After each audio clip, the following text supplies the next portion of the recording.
अनुसूचित जाती जमातीच्या विद्यार्थ्यांच्या शिक्षणासाठी देण्यात येणाऱ्या प्रदेश शिष्यवृत्ती योजनेत राज्य शासनानं बदल करून जाचक अटींचा समावेश केलाय।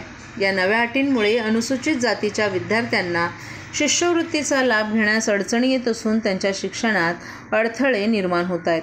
ठाण्यातील पत्रकार परिषदेत सर्वपक्षीय फुले शाहू आणि आंबेडकर विचारसरणीच्या कार्यकर्त्यांनी आंबेडकरवादी अध्ययन संवर्धन समितीद्वारे GR मधील जाचक अटींचा अभ्यास करून या अटींना रद्द करण्याची मागणी केली आहे। राज्य सरकारनं यावर लक्ष केंद्रित न केल्यास GRची होळी करून राज्यभर तीव्र आंदोलन करण्याचा इशारा दिलाय।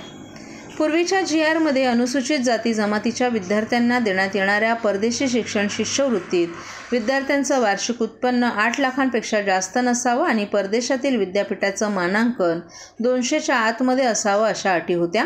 मात्र 2023-24च्या नव्या GR मध्ये या अटी बदलून विद्यार्थ्यांच्या शिक्षणातील अडचणी वाढवण्याचा कुटील डाव खेळला जात असल्याचा आरोप रिपाईचे ठाणे जिल्हा अध्यक्ष भास्कर वाघमारे, BRSPचे पदाधिकारी प्रभाकर जाधव आणि डॉक्टर शिंदे यांनी व्यक्त केला आहे। नव्या GR मध्ये शिष्यवृत्तीची मर्यादा पदवी आणि पदवीनंतरच्या शिष्यवृत्तीसाठी 30 लाख तर PhDसाठी 40 लाख निश्चित करण्यात आली आहे। तसंच पदवी परीक्षेत 75% गुणांची नवीन अट ठेवण्यात आली असून पूर्वी हीच अट 55% गुणांची होती।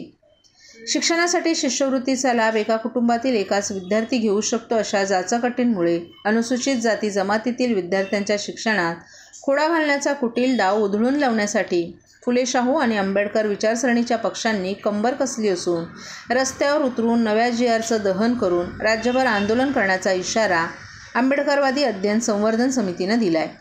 लवकरच ठाण्यात आंदोलनाच्या तयारीचा आराखडा निश्चित करण्यासाठी राज्यातील आंबेडकरी विचारसरणीच्या संस्था आणि पक्षांची बैठक होणार असल्याचं रिपाई ठाणे जिल्हा अध्यक्ष भास्कर वाघमारे आणि BRSPचे पदाधिकारी प्रभाकर जाधव यांनी सांगितलं। महाराष्ट्रातील अनुसूचित जाती जमाती नवबौद्ध विद्यार्थ्यांना परदेशात छत्रपती शाहू महाराज स्कॉलरशिप दिल्या जाते त्यांच्या नावाने। ती स्कॉलरशिपची मर्यादा स्कॉलरशिपच्या विद्यार्थ्याची मर्यादा फक्त 75 आहे। त्यात पण 50% मास्टर, 50 फक्त मास्टर्स, 25 ही PhDसाठी आहे। आणि त्याचा जो खर्च आहे, पूर्वीचा खर्च जो काही त्या कॉलेजची फी आहे, त्या कॉलेजच्या त्या युनिव्हर्सिटीची फी आहे, ती संपूर्ण फी दिल्या जाते। ह्यावेळेस फक्त ते 30,000 केलेली आहे आणि US आणि UKला 30 लाख आहे, 30 लाख आहे आणि USला 15,000 समथिंग डॉलर आहे ह्याचा निर्वाह भत्ता आणि UKला 9,699 हा युरो आहे। तर हे जे आहे हे फार छोटं आहे, कारण तिथल्या फी कमीत कमी 40-50 लाखाच्या आणि करोडाच्या दरम्यान आहे। ती फी जर मिळाली तरच त्या विद्यार्थ्यांना, कारण शासनाला पाहिजे QS रँकिंग 100-200च्या आतमध्ये, तर त्या उच्च दर्जाच्या युनिव्हर्सिटी आहे तिथल्या सगळ्या खर्च हा कमीत कमी 50-60 लाखाच्या वरती आहे आणि इथं 30 लाख देत आहे। हा जो त्यांनी बेबनाव आहे, म्हणजे कुठेही विद्यार्थी जाऊ नये। त्याचबरोबर सगळ्यात मोठी अट जी टाकलेली ती अट ताबडतोब रद्द करावी।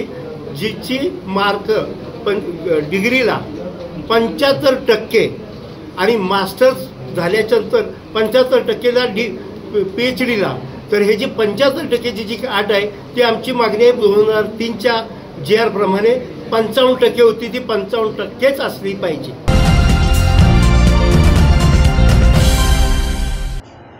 NCERTच्या 12वीच्या पॉलिटिकल सायन्सच्या पुस्तकातून बाबरी मस्जिदचं नाव काढून 3 गुंबदवाला ढांचा असं नाव दिलं गेलं। यावर प्रतिक्रिया देताना जितेंद्र आव्हाड म्हणाले, NCERTच्या पॉलिटिकल सायन्सच्या पुस्तकातून बाबरी मस्जिदचं नाव काढून म्हणजेच मुघलांचा इतिहास काढून तुम्ही हे दाखवू इच्छिता की शिवाजी महाराज कधी लढलेच नाहीत। शिवाजी महाराजांनी आपलं संपूर्ण जीवन मुघलांशी लढण्यात घालवलं। तो इतिहास नाही का? महाराणा प्रताप होते, त्यांनी कोणाशी युद्ध केलं होतं? मणिपूरमध्ये महिलांवर झालेल्या अत्याचारांनाही तुम्ही पुस्तकातून काढू इच्छिता का? तुम्ही कितीही प्रयत्न केले तरी लोकांच्या मनातील इतिहास तुम्ही कधीही मिटवू शकत नसल्याचं आमदार जितेंद्र आव्हाड यांनी सांगितलं।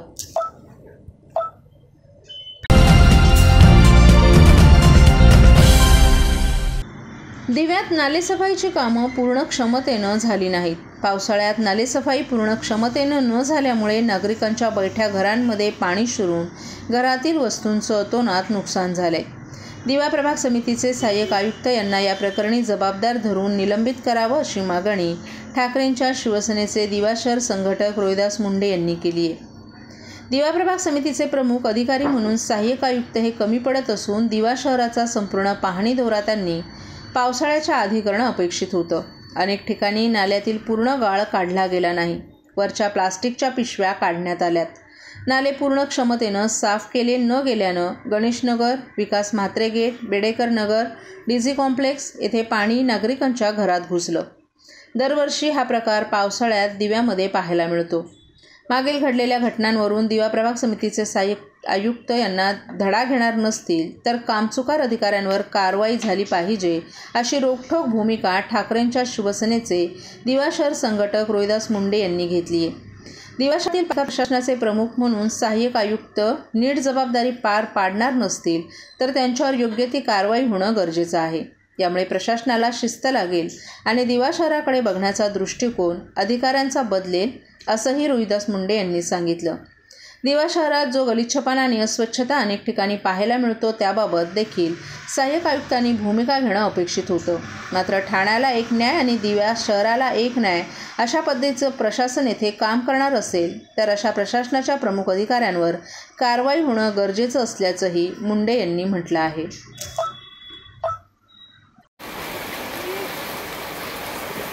ठाणे महानगरपालिकेच्या हद्दीत आपण कित्येक दिवस सांगतो की दिवा विभागातील नालेसफाई होत नाही. 31 मार्च ही ठाणे महानगरपालिकेच्या आयुक्तांनी डेडलाईन दिली होती. त्याच्यानंतर सुद्धा दिव्यात नालेसफाई झाली नाही. यानंतर आम्ही दिवा विभागाकडून आयुक्तांची भेट घेतली. त्यांना सांगण्यात आलं की दिव्यात नालेसफाई झाली नाही तर हातसफाई झाली नाही आणि ह्याचाच फटका दिव्यातील नागरिकांना बसेल आणि त्यांच्या घरात पाणी जातो. आज पाहाल तर दिवा विभागात आज पाऊस चालू झालेला आहे. रिमझिम पावसातच अनेक चालींना पाणी गेलेलं आहे. आज आपण बघाल तर ही भगवान म्हात्रे चाल आहे, जय शिवशंकर चाल आहेत. या चालींना 2-2 ते 3-3 फूट पाणी गेलेलं आहे. याला जबाबदार कोण? तर आम्ही सांगितलं होतं की याचा सर्वस्व जबाबदारी ही दिवा प्रभाग समिती सहाय्यक आयुक्त अक्षय गुडदे आणि इथले स्वच्छता निरीक्षक परदेशी हे आहेत. तर आयुक्तांना आमची विनंती आहे की आज या लोकांचं जे नुकसान झालं याची नुकसानाची भरपाई त्यांनी महापालिकेने तातडीने या लोकांना द्यावी आणि या निष्क्रिय अधिकाऱ्यांना तात्काळ निलंबित करावं अशी आम्ही मागणी करतो. आणि आपण बघाल तर ही भगवान म्हात्रे चाल आहे. गेल्या 5 वर्षापासून आम्ही या चाळीचा पाठपुरावा करतोय की इथला नाला हा व्यवस्थितरित्या करून द्या. इथल्या लोकांना खूप अडचणी होतात. पावसाळ्यात दरवर्षी या लोकांच्या घरात पाणी जातोय, परंतु महापालिकेचं वारंवार याकडे दुर्लक्ष झालेलं आहे. त्याच्यामुळे या इथे तातडीने महापालिकेने उपाययोजना करावी आणि इथल्या नाल्या तात्काळ काढून इथल्या लोकांना रहिवाशांना दिलासा द्यावा हीच विनंती.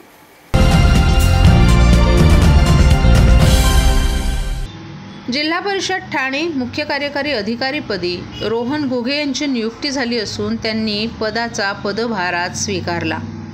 गेल्या 3 महिन्यांपासून ठाणे जिल्हा परिषदेच्या मुख्य कार्यकारी अधिकारी पदाचा पदभार प्रकल्प संचालक जिल्हा परिषद ठाणे छायादेवी शिसोदे यांच्याकडे होता.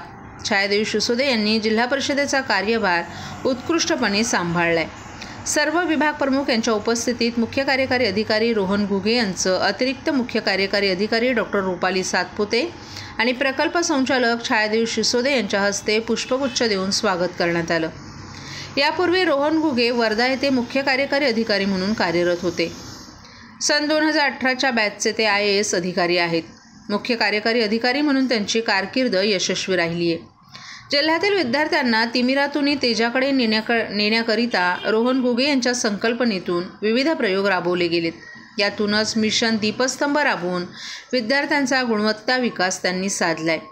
याचीच फलश्रुती म्हणून मुख्य कार्यकारी अधिकारी रोहन घुगे यांना देशातील नामांकित स्कॉच हा पुरस्कारही मिळालाय. कुपोषणमुक्त ग्राम अंतर्गत कुपोषित आणि अतितीव्र कुपोषित बालकांना पोषण किट वेळोवेळी देण्यासाठी त्यांनी प्रयत्न केलेत. प्रत्यक्ष पाहणी करून विकास कामांना उंचावर घेऊन जाण्यासाठी त्यांनी मोलाचं काम वर्धा जिल्ह्यात केलं आहे. वर्धा जिल्ह्यात राज्यात पहिला PM विश्वकर्मा राबवण्यात रोहन घुगे यांनी विशेष प्रयत्न केलेत. कुपोषण, शिक्षण, कृषी, पशु आरोग्य अशा विविध विषयांवर अभ्यासपूर्वक कामकाज त्यांनी केलं असून विविध नाविन्यपूर्ण योजना यशस्वीपणे राबवण्यासाठी मोलाचं कामकाज वर्धा जिल्ह्यात त्यांनी केलं आहे। यावेळी मुख्य कार्यकारी अधिकारी यांनी सर्व विभागांच्या प्रगतीपथावर असलेल्या कामांचा आढावा घेतला। शिक्षण विभागातील रिक्त पदं, शाळा भेटी, विद्यार्थी संख्या यांची माहिती शिक्षणाधिकारी यांनी दिली। ग्रामीण भागात पावसाळ्यातील आपत्ती व्यवस्थापन नियोजनासंदर्भातील माहिती घेण्यात आली। ग्रामस्थांच्या कल्याणासाठी तालुक्यातील ग्रामपंचायतींना भेटी देऊन विकास कामांची प्रत्यक्ष पाहणी करण्याचं नियोजन करण्यात येईल। जिल्हा परिषदेच्या कामांना अधिक गती आणण्यासाठी सर्व विभाग प्रमुख यांनी प्रयत्नशील राहायला हवे, असं प्रतिपादन मुख्य कार्यकारी अधिकारी रोहन घुगे यांनी केलं। उपमुख्य कार्यकारी अधिकारी अविनाश फडतरे, उपमुख्य कार्यकारी अधिकारी ग्रामपंचायत प्रमोद काळे, उपमुख्य कार्यकारी अधिकारी प्रदीप कुलकर्णी, लेखा व वित्त अधिकारी वैजनाथ बुरडकर, कार्यकारी अभियंता संदीप चव्हाण, शिक्षणाधिकारी माध्यमिक ललिता दहितुले, शिक्षणाधिकारी प्राथमिक बाळासाहेब राक्षे, महिला व बालविकास विभाग प्रमुख संजय बागुल, कृषी विकास अधिकारी रामेश्वर पाचे, जिल्हा आरोग्य अधिकारी डॉक्टर गंगाधर परगे आदी देखील यावेळी उपस्थित होते। लोकसभेत घासून पुसून नव्हे तर आम्ही ठासून विजय मिळवलाय असा टोला मुख्यमंत्री एकनाथ शिंदे यांनी उद्धव ठाकरेंना लगावलाय। बुधवार 19 जून रोजी वरळी येथे शिवसेनेच्या 58व्या वर्धापन दिनानिमित्त आयोजित कार्यक्रमात ते बोलत होते। मुख्यमंत्री एकनाथ शिंदे यांनी लोकसभा निवडणुकीत आपण शिवसेनेचे ठाणे, कल्याण, छत्रपती संभाजीनगर हे बालेकिल्ले अबाधित राखल्याचं सांगितलं। कुणी म्हणालं ठाणे पडेल, कल्याण पडेल, परंतु ठाणे आणि कल्याणमध्ये 2 लाखांपेक्षा जास्तीच्या मताधिक्यानं आपण जिंकलो। कोकणात उभाटा गटाला एकही जागा मिळू शकली नाही, त्यामुळे आपण हा विजय घासून पुसून नाही तर ठासून मिळवलाय असंही त्यांनी सांगितलं।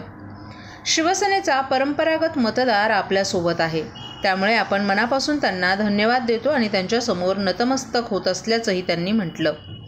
काँग्रेसच्या दावणीला बांधलेली शिवसेना सोडवण्यासाठी आणि बाळासाहेबांचे विचार जपण्यासाठी 2 वर्षांपूर्वी आम्ही उठाव केला। तो उठाव योग्य होता यावर जनतेनं निवडणुकीत शिक्कामोर्तब केले। मतदारांना दाखवलेल्या या विश्वासाला आपण कधीही तडा जाऊ देणार नाही असा शब्द देतो, असंही त्यांनी सांगितलं। आज बाळासाहेब ठाकरे असते तर काय म्हणाले असते, जमलेल्या माझ्या तमाम हिंदू बांधवांनो, भगिनींनो आणि मातांनो, परंतु आज त्यांचा वारसा सांगणाऱ्यांना हिंदू म्हणून घेण्याची लाज वाटू लागली आहे। त्यांना हिंदुत्वाची एलर्जी झाली आहे। शिवतीर्थावर इंडिया आघाडीच्या समोर ते तमाम हिंदू बांधव भगिनी नाही म्हणाले नाहीत, परंतु आज शिवसेनेच्या वर्धापन दिनाच्या कार्यक्रमात देखील त्यांनी हे बोलण्याचं धाडस केलं नाही। कुठे गेलं तुमचं हिंदुत्व? बाळासाहेबांचं नाव घेण्याचा आणि त्यांचा फोटो लावून मतं मागण्याचा अधिकार तुम्हाला राहिले नसल्याची टीकाही त्यांनी यावेळी उद्धव ठाकरेंवर बोलतात